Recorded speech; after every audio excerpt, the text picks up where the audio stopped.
est une maladie qui affecte la plupart des populations dans le monde entier. Le numéro de Famille Santé s'intéresse particulièrement à cette maladie. Votre magazine qui jette un pan de voile sur les affections multiples fait davantage son entrée ce jour.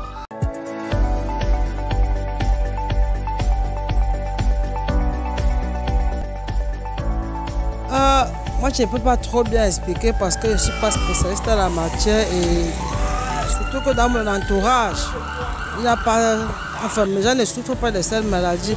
Mais quand même, je peux dire, le diabète me parle souvent que c'est quand le taux de sucre est trop élevé dans l'organisme ou bien le sel, je ne sais pas. Donc, c'est qu'on me parle souvent plus au taux de sucre dans l'organisme. Voilà à peu près ce que je sais du diabète. Non, là, je ne peux pas vous expliquer ça.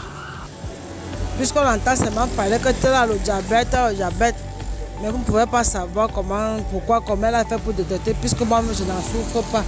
Donc du coup, je ne peux pas expliquer les symptômes. C'est quand tu as un proche, très proche de toi, là, qui souffre de cette maladie, que quand il t'explique aussi, tu sais que voilà comment ça se manifeste. Donc voilà à peu près ce qu'il faut vous dire. Sûrement. Qu'est-ce que c'est selon vous? Bon. C'est une maladie qui est causée par la présence de sucre dans le sang, quelque chose comme ça. Je ne suis pas médecin. Mais c'est comme on nous a dit, il y a beaucoup de gens qui sont diabétiques à gauche, à droite. On voit aussi partout. Il y en a eu. Ils ont guéri. Bon, guéri, jusqu'à présent, moi je n'ai pas vu quelqu'un qui est guéri de diabète. Mais traditionnellement, on dit. Mais je n'ai pas encore vu. En fait, le diabète, moi je ne connais pas proprement, j'entends seulement parler. J'ai aussi entendu, que c'est le taux de sucre élevé qui donne le diabète. Je ne sais pas. J'ai entendu dire que le diabète, c'est une maladie qui est beaucoup dehors. Bon, moi, proprement dire, ma famille, je n'ai personne qui a le diabète. Donc, expliquer, je ne peux pas expliquer, puisque j'entends aussi seulement dans les commentaires le diabète. Bon, on s'en méfie aussi, puisque c'est courant, beaucoup de gens sont malades. Mais on nous dit que c'est le taux de sucre élevé. C'est pas. Je ne peux qu'être de même avis, puisque moi, je ne sais pas la cause. Donc, si tu as peur de quelque chose, il faut éviter. Donc, ce que tu comprends, tu essaies d'appliquer pour être en santé. Bon, pour moi, c'est une maladie comme toutes les autres. C'est vrai qu'elle est un peu plus délicate qu'un palu, qu'un rhume, mais c'est une maladie. Et connaissez-vous les symptômes? Symptômes, pas vraiment, parce que je n'ai pas encore eu vraiment quelqu'un à côté de moi qui a eu le diabète. Mais ce que j'ai déjà entendu parler, c'est la fatigue. Parfois même les insomnies, un manque d'appétit. Je vais me limiter à ce niveau parce que je ne connais pas trop grand chose dessus, mais j'ai déjà entendu parler. Oui, quelquefois on a entendu parler du diabète, un peu de partout. Qu'est-ce que c'est selon toi? Bon, selon moi, le diabète c'est une maladie qu'on peut avoir lorsqu'on consomme excessivement les aliments sucrés. Bon, d'après ce qu'on nous fait aussi comprendre, parce que c'est ça qu'il est question, quand on consomme beaucoup d'aliments sucrés sans régulariser, apparemment, ça crée une maladie dans l'organisme et c'est ça qu'on appelle le diabète. Bon, pas pour moi, mais quelquefois on a entendu parler que quand quelqu'un a le diabète, quand il a les blessures, ça ne guérit pas facilement. Donc ce sont des blessures compliquées à guérir. Donc on peut dire que c'est ce que je peux connaître sur ça. Le diabète, je crois déjà le diabète c'est une maladie et ça dépend, c'est une maladie qui est due soit une carence en sucre, soit un excès en sucre, mais parce qu'il y a deux formes de diabète. Le diabète non sucré et le diabète sucré. Donc c'est selon la cadence, soit la prépondérance en sucre, soit le déficit en sucre. Je prends le cas du diabète sucré. Le diabète sucré, généralement, les symptômes, il y a la fatigue musculaire, il y a parfois je crois même quelquefois il y a l'insuffisance rénale chez d'autres personnes, je peux me tromper, je ne sais pas réellement, mais j'ai eu un cas où il y avait une insuffisance rénale. Il y a également l'amaigrissement, la perte de poids. Quoi encore, les fatigues, elles sont vraiment très prononcées. Bon, je ne cite que celle-là.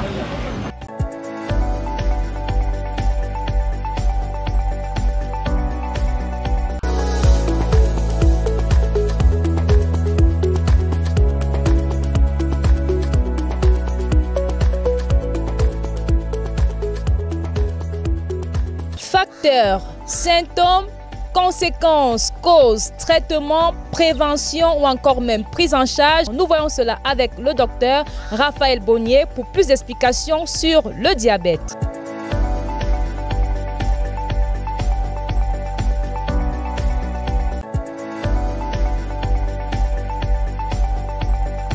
Alors, je vais expliquer pour que tout le monde puisse comprendre, pour que ce soit très très clair. En fait, dans l'organisme, il y a la quantité de sucre qui est nécessaire pour bien fonctionner dans un organisme. Ça veut dire que l'organisme a besoin toujours de sucre chaque jour pour fonctionner. Mais ce sucre doit être dans un intervalle précis. Ça veut dire 0,7 à 1,1 g par litre.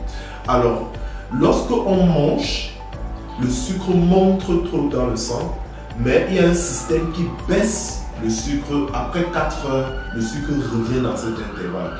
Lorsqu'on a faim ou lorsqu'on jeûne, le sucre baisse trop dans le sang. Ok, et il y a un système de régulation qui augmente le sucre pour mettre dans la valeur normale qui est entre 0,7 et 1,1.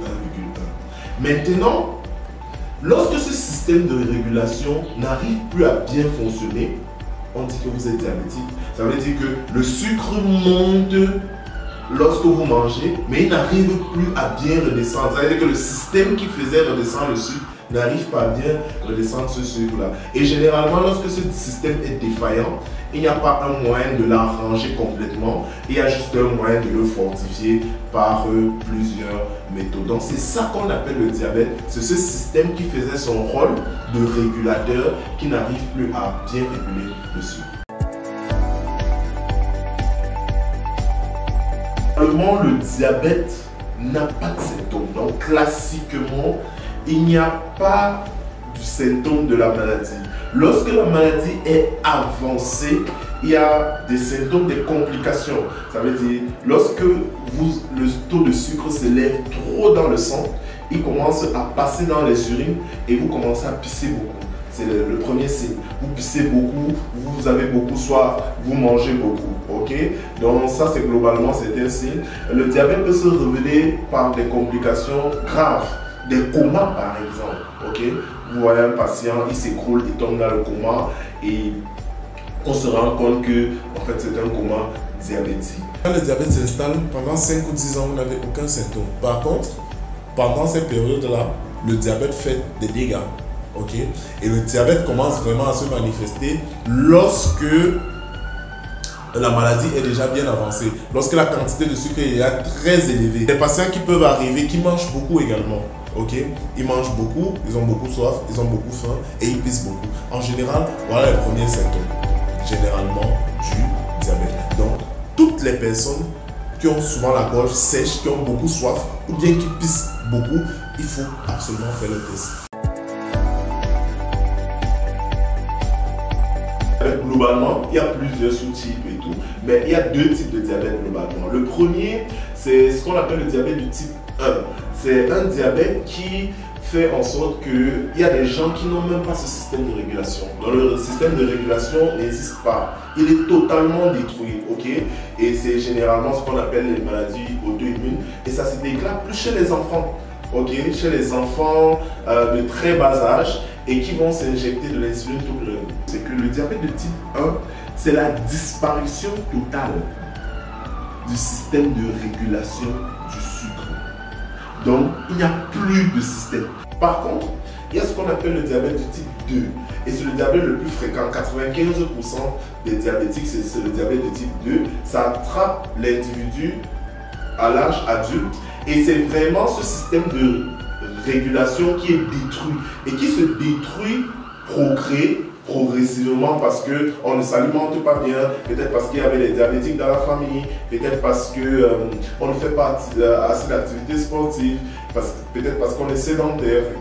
C'est qu'il y a un système de régulation, il est là, mais il est défaillant, il ne marche pas bien. Et on donne soit des médicaments, soit on adapte l'alimentation, soit on renforce le sport pour améliorer ce système de régulation. Mais dans le type 1 qui se déclenche chez les jeunes, il n'y a plus de système de régulation. Donc le système de régulation sera maintenant artificiel par des injections d'insuline. Le diagnostic du diabète se pose d'une manière biologique.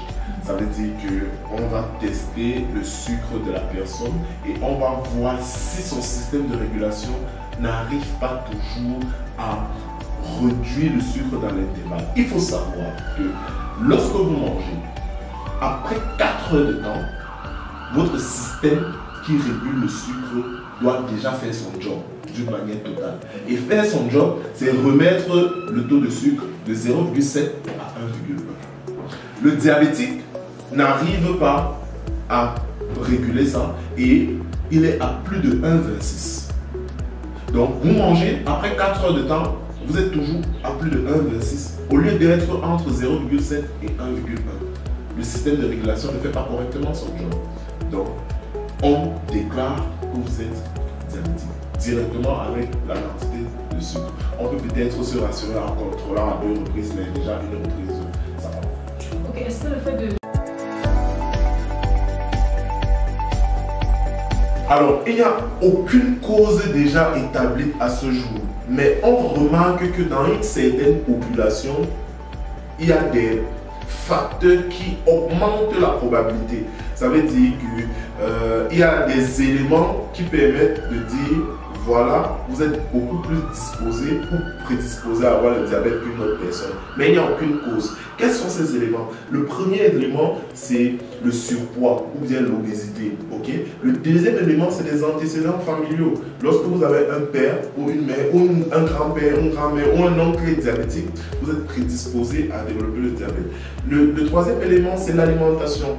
Okay? Lorsque vous vous alimentez et vous consommez beaucoup de matières grasses, vous avez tendance à développer le diabète. Le quatrième facteur, c'est l'absence d'activité physique.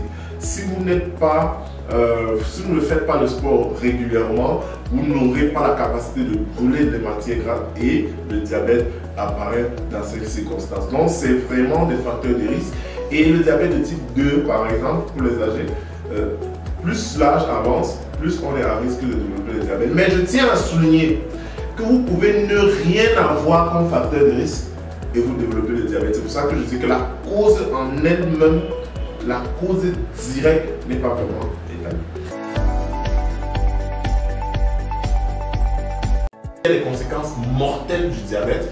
Les conséquences mortelles du diabète, c'est des comas. Okay? Lorsque le sucre monte trop, ce qu'on appelle coma hyperglycémique ou bien hyperosmolaire. Et lorsque le sucre baisse trop, okay, c'est ce qu'on appelle le coma hypoglycémique. Et l'hypoglycémie, lorsque le sucre baisse trop, ça tue plus que, ça vous apporte plus que l'hyper. Okay? Ce qui nous intéresse chez les diabétiques, c'est que tous ceux qui ont du sucre, et je tiens à préciser, tous ceux qui ont du sucre qui s'élève dans le sang, parce que je rencontre beaucoup de diabétiques qui me disent docteur, je passe souvent à l'hôpital, on me dit que mon sucre s'élève, mais je ne suis pas diabétique. Il faut faire très attention, parce que dès que le sucre commence à s'élever, le problème, c'est le long terme. Parce que lorsqu'on remarque que votre sucre s'élève, en fait le sucre s'élève depuis déjà plus de 5 ans. Okay? Parce que comme ce n'est pas symptomatique, ça ne montre aucun symptôme, ça évolue de manière silencieuse. Or, lorsque le sucre s'élève, ce n'est pas une bonne quantité pour le fonctionnement de certains organes. Les yeux, par exemple, ça bousille vos yeux progressivement. Les reins, ça bousille les reins progressivement. Le diabète est la première cause d'insuffisance rénale. Donc, vous voyez les gens qui ont dialyse souvent à l'hôpital, c'est le diabète. Okay? L'autre chose, c'est le cœur. Le diabète ronge aussi le cœur. Et l'autre problème, c'est les problèmes d'érection. Vous allez voir un monsieur, il n'a plus d'érection parce qu'il est diabétique. C'est tout simplement parce que le diabète a rongé les nerfs et les artères qui avaient la responsabilité de faire fonctionner l'érection. Alors, ce qu'il faut comprendre, c'est que lorsque le sucre monte dans l'organisme, okay, ce qu'on craint plus sur le diabète, ce sont les complications à long terme. Parce que ces complications ne peuvent plus revenir en arrière. Je prends un exemple. Si le diabète, le sucre monte dans le sang, okay, disons que vous êtes peut-être à 2. Normalement, vous devez être à moins de 1,26 grammes par litre. Disons que vous êtes à 2. Vous êtes à 2 tout le temps. Alors, ce qui va se passer, c'est que le sucre qui est en excellent va peut-être partir. Je prends le cadre des yeux ou des reins, par exemple. Le sucre va partir au niveau des reins. Le sucre va ronger les reins d'une manière progressive. Et le problème, c'est que vous ne serez pas au courant parce qu'il n'y aura aucune manifestation. Mais avec le temps, la manifestation, dès qu'elle commence à s'exprimer, on ne peut plus rien faire. On vous accompagne seulement vers la fin. C'est ça le problème avec le diabète. C'est un tueur silencieux. Vous comprenez? Par contre, il y a certaines complications qui sont quand le sucre monte trop, vous tombez dans le coma. Ça, on arrange ça facilement.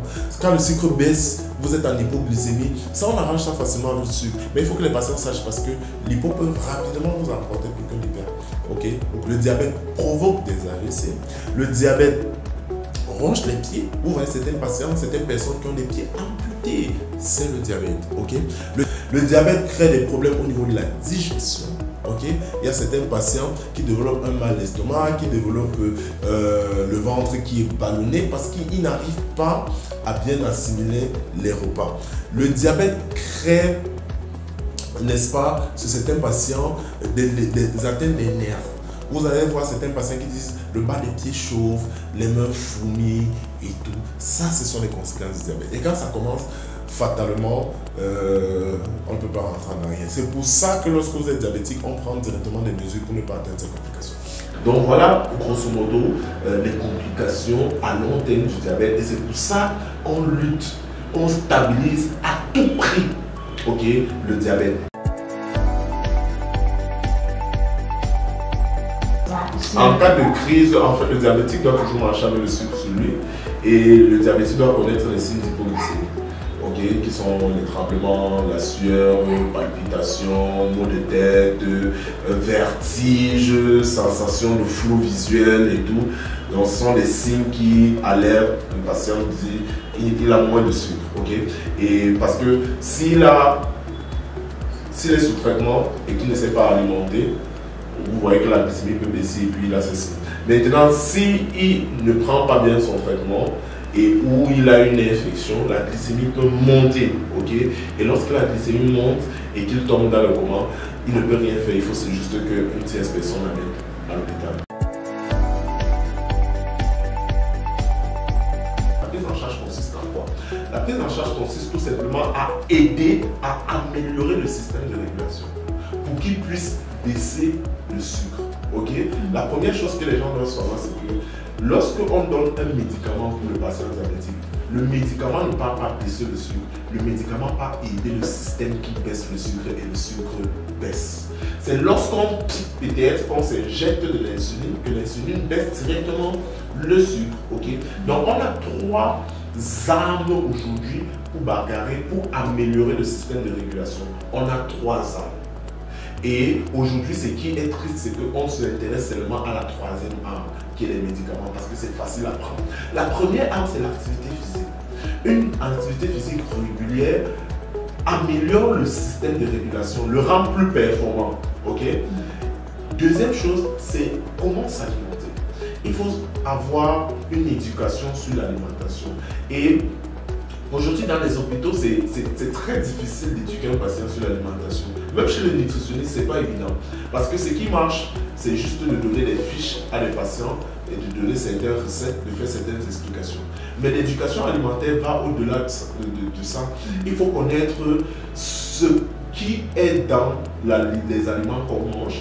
Il faut savoir ce que l'organisme a besoin et il faut savoir comment amener de la nourriture sans pour autant faire rapidement grimper la glycémie et d'apporter de la nourriture qui ne sera pas emmagasinée dans le corps. Ça nécessite une petite formation en nutrition et tous les diabétiques doivent connaître ça, okay? Parce que s'arrêter juste à des formules alimentaires, le lundi vous mangez ceci, le mardi c'est très limité, okay? Et ça ne donne pas beaucoup de possibilités aux patients. Okay, le patient doit vraiment être autonome, il ne doit pas se sentir dans une certaine prison dans l'alimentation. Ça ne doit pas être une prison. L'alimentation est toujours une source de plaisir, de bien-être, okay? Et ça doit se répercuter chez le diabétique aussi. Donc, il y a cette formation sur l'alimentation qui est la deuxième arme. Ces 2 armes peuvent déjà stabiliser le patient, okay? Si c'est bien fait. Maintenant, si ce n'est pas bien fait, en général, tous nos diabétiques chez nous, il y a la 3e arme qui est les médicaments. Parce que les 2 ne sont pas toujours bien faits. Soit par manque de formation, soit par manque de discipline. Le patient sait ce qu'il faut, mais il n'est pas discipliné. Donc du coup, c'est la 3e arme qui est la plus utilisée et qui est dommage, ce sont les médicaments. Les médicaments, les comprimés, dans un premier temps pour améliorer le système, ou bien l'insuline dans un deuxième temps si le système est complètement bousillé. Parce que plus le temps passe, le système peut complètement se bousiller. Mais je tiens à dire, Une chose importante que je vois chez les diabétiques, il y a plusieurs diabétiques qui ont le glucomètre chez eux et qui prennent la glycémie chaque jour, ça ne sert à rien. Qu'est-ce que c'est le glucomètre? C'est cet appareil qui permet de calculer, qui permet de prendre votre taux de sucre dans le sang. Et c'est le taux de sucre dans le sang qu'on appelle la glycémie. Donc, cet appareil, il y a des diabétiques qui pensent que prendre sa glycémie chaque matin, tous les jours, c'est bien surveiller son diabète. Okay? Et vous voyez, le piège à l'intérieur, c'est que lorsque la glycémie monte, ça stresse le patient. Il panique. Et la panique augmente encore la glycémie. Donc ça aggrave les choses. C'est psychologique. Mais lorsque la glycémie est stable, il ne panique pas. Par contre, lorsque vous changez un traitement ou bien vous voulez évaluer votre stabilité de votre diabète, la glycémie prise une fois, ça ne sert à rien. Okay? Il faut prendre la glycémie 2 fois par semaine. Chaque jour, ça ne sert à rien. Et ce n'est pas la glycémie qui permet de vous dire que votre diabète est stable. C'est ce qu'on appelle l'hémoglobine glyquée, qu'on prend une fois tous les 3 mois, qui est une sorte de moyenne de glycémie, même si ce n'est pas ça techniquement, mais on peut expliquer à la population que c'est la moyenne de glycémie sur les 3 mois passés qui permet de voir si vous êtes stable. Et lorsque vous êtes stable, vous faites moins de complications que la personne qui n'est pas stable. Il y a d'autres traitements, de la chirurgie et tout, des greffes du pancréas, même ce sont des choses, ce sont des traitements qui sont en étude, ok? Ce ne sont pas sur le terrain pratiquement. Nous sommes là, on tourne cette émission à Yaoundé. À Yaoundé actuellement, c'est le sport, c'est l'alimentation, c'est les médicaments, c'est l'insuline. Il n'y a pas autre chose, ok? Donc voilà ce qu'on peut dire sur ce sujet. Uniquement, on ne peut pas prévenir à 100%. Ça veut dire qu'on ne peut pas avoir des actions qui vont faire en sorte qu'on n'ait jamais le diabète. Ce n'est pas possible. Mais on peut mener des actions qui réduisent la probabilité de développer un diabète parce qu'on ne connaît pas la cause exacte. On connaît qu'il y a des facteurs qui augmentent la probabilité. La première chose, c'est de faire du sport. L'activité physique, c'est la meilleure chose à faire. Okay? Surtout lorsque vous êtes dans une famille où les patients sont diabétiques. Je vois les diabétiques du type 2 à 25 ans, à 30 ans. C'est très tôt. Ok, c'est très tôt. Il faut perdre du poids. Si on est en surpoids, il faut avoir non seulement un régime alimentaire, mais aussi également une activité physique qui vous permette de perdre le poids. Il faut éviter, si vous êtes hyper tendu, parce que lorsqu'on est hyper tendu, on est plus prédisposé à développer aussi un diabète. Donc si vous êtes hyper tendu, il faut tout faire pour bien stabiliser votre tension. Il faut réduire la quantité d'alcool qu'on boit. Oui, parce que je ne l'ai pas dit, l'alcool aussi est un facteur qui permet d'emmagasiner de l'énergie dans le corps et de favoriser le diabète. Donc il faut réduire la quantité d'alcool qu'on boit au quotidien. Donc voilà un peu quelques méthodes qui peuvent faire en sorte qu'on prévienne le diabète. Le diabète est un tueur extrêmement, je n'ai pas les mots pour expliquer la gravité ou bien, je ne sais pas comment dire ça, les conséquences du diabète. Ce monsieur est un tueur qu'il faut vraiment mettre en prison. Donc, lui, quand il s'installe, il ne fait pas de bruit. Il fait le bruit quand les complications commencent. Pour ceux qui viennent d'être diabétiques, vous avez, la balle est dans votre camp. Toutes les actions que vous allez poser aujourd'hui vont déterminer l'évolution de la maladie dans le futur. Parce que les lésions ou bien les maladies que le diabète crée sont irréversibles. Ça veut dire déjà quand on dit qu'il y a une insuffisance rénale chronique, on ne peut plus rentrer à l'état du rein normal. Ce n'est pas possible. Donc c'est maintenant que le jeu se joue, c'est maintenant que les prédispositions se prennent. Et l'être humain a toujours cette manière naturelle de ne pas prendre au sérieux quelque chose qui n'a pas fait du mal. Okay? Lorsqu'on vous dit que vous êtes diabétique et que vous vous sentez en forme, okay, vous ne voyez pas pourquoi vous devez prendre certaines mesures importante. Vous ne voyez pas pourquoi vous devez être discipliné. Mais, je vous le dis, chaque jour ici à l'hôpital, on voit vraiment des choses très désagréables concernant cette maladie. Donc, beaucoup de courage. Vous devez beaucoup vous informer sur le diabète. Vous êtes votre premier médecin. Ça veut dire que vous devez vous former, vous devez faire des recherches, savoir comment s'alimenter. Ok? Vous devez connaître les examens qu'on vous fait régulièrement. Vous devez vous intéresser au diabète et non laisser le diabète aux professionnels de santé qui vont vous voir une fois tous les 3 mois juste et dire que non, j'ai un bon suivi. Vous êtes votre premier patient. Médecin, pardon. Vous êtes votre premier médecin.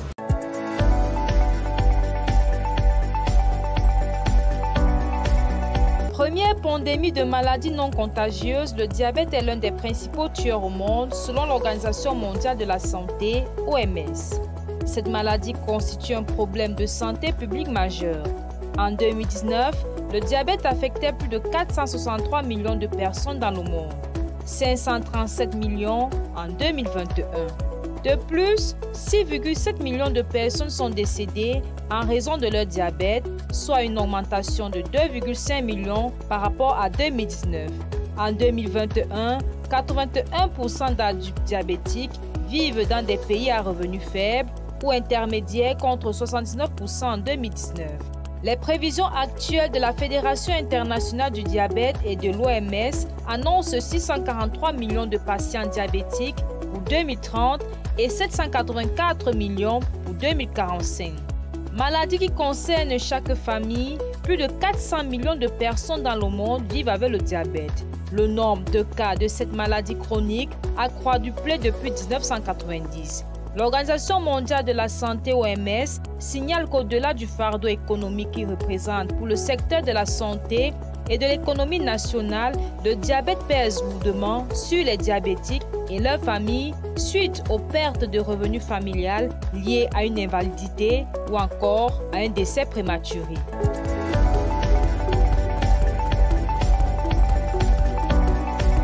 Troisième pandémie tueuse dans le monde entier, selon les statistiques de l'Organisation mondiale de la santé OMS, le diabète est un tueur silencieux. C'est ici que nous achevons cette autre édition de Famille et Santé. Nous nous retrouvons la semaine prochaine pour une autre édition.